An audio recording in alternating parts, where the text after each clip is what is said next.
আউযু বিল্লাহি মিনাশ শাইতানির রাজিম। বিসমিল্লাহির রহমানির রহিম। আমরা গত ক্লাসের যজম পরিচিতি, যজমের প্রয়োগ, কলকলা শিখলাম। আজকে আমরা আহ তাসদীদ শিখব এবং সাথে সাথে একটা নিয়ম শিখব, ওয়াজিব গুন্না।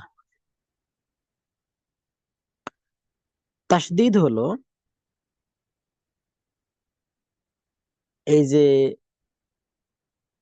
এখানে যে তিন কাটাওয়ালা যে চিহ্নটা দেখতে পাচ্ছি আমরা, এই তিন কাটাওয়ালা চিহ্নটাকে তাসদীদ বলা হয়।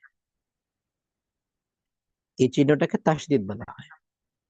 তাসদীদ হলো হরফগুলো দুইবার উচ্চারণ করতে হয়। দুইবার উচ্চারণ করতে হয়। প্রথমবার তার পূর্বের হরকতের সাথে, দ্বিতীয়বার নিজে নিজে। অনেকটা বাংলায় জফলা উচ্চারণ করার মতো। যেমন আমরা এই যে কয়াকার কা, বয় জফলা যদি দিই, একবার আকারের সাথে অর্থাৎ কাব,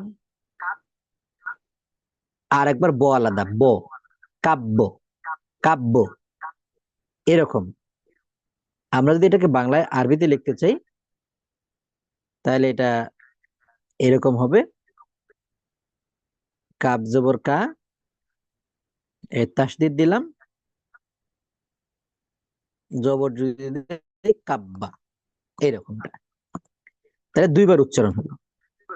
আমরা এখানে দেখি, এখানে আছে রব্বা, একবার তার পূর্বের হরকতের সাথে র বা জবর রব, আর একবার নিজে নিজে বা জবর বা, রব্বা। এরপরে ইন্না, দেখেন আলিফ নুন জের ইন, নুন জবর না, ইন্না। এরপরে সুম্মুন, সদ মিম পেশ সুম, মিম দুই পেশ মুন, সুম্মুন। তাহলে তাসদীদ হলো এই তিন কাটা হলো যে চিহ্নটা, এটার নাম তাসদীদ। যে হরফে তাসদীদ থাকবে ওই হরফটা দুইবার পড়া যাবে, দুইবার পড়তে হবে।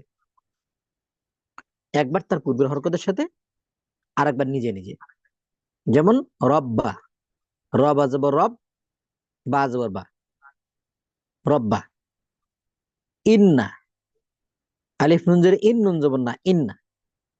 সদ মিম পেশ সুম, মিম দুই পেশ মুন, সুম্মুন।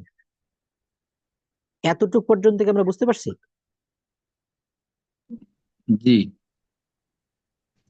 আচ্ছা, তাহলে এরপরে দ্বিতীয় অংশে যাই। এই যে আমরা বললাম তাসদীদ যুক্ত হরফগুলো দুইবার উচ্চারণ করব আমরা, এটা আরবি 29টা হরফেই একই নিয়ম। দুইটা হরফ ব্যতিক্রম। দুইটা হরফ কি ব্যতিক্রম? নুন এবং মিম, এই দুইটা হরফে যখন তাসদীদ হবে, নুন এবং মিম এই দুইটা হরফে যখন তাসদীদ হবে, তখন গুন্না করে পড়তে হবে। এক আলিফ গুন্না হবে, এক আলিফ গুন্না করতে হবে। এক আলিফ সমান 1 সেকেন্ড, এক আলিফ সমান 1 সেকেন্ড গুন্না করে পড়তে হবে। আবার বলি, নুন এবং মিম এই দুইটা হরফে যখন তাসদীদ হবে, তখন এক আলিফ গুন্না করে পড়তে হবে। গুন্নাটা কি? গুন্না হলো নাকের ভিতরে গুনগুন করে পড়া। যেমন এখানে দেওয়া আছে ইন্না, এটা পড়বো আমরা ইন্না, ইন্না। এই যে নাকের ভিতরে এইটাই গুন্না, ইন্না, তুম্মা। মিমে তাসদীদ গুন্না করছি, এটা ওয়াজিব গুন্না। তুন্না, নুনে তাসদীদ গুন্না করছি।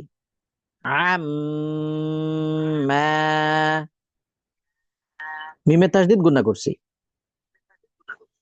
তাহলে নুন আর মিম এই দুইটা হরফে যখন তাসদীদ হবে, তখন এক আলিফ গুন্না করে পড়বো। এক আলিফ সমান 1 সেকেন্ড। বলেন বুঝলাম কিনা, কোনো প্রশ্ন আছে?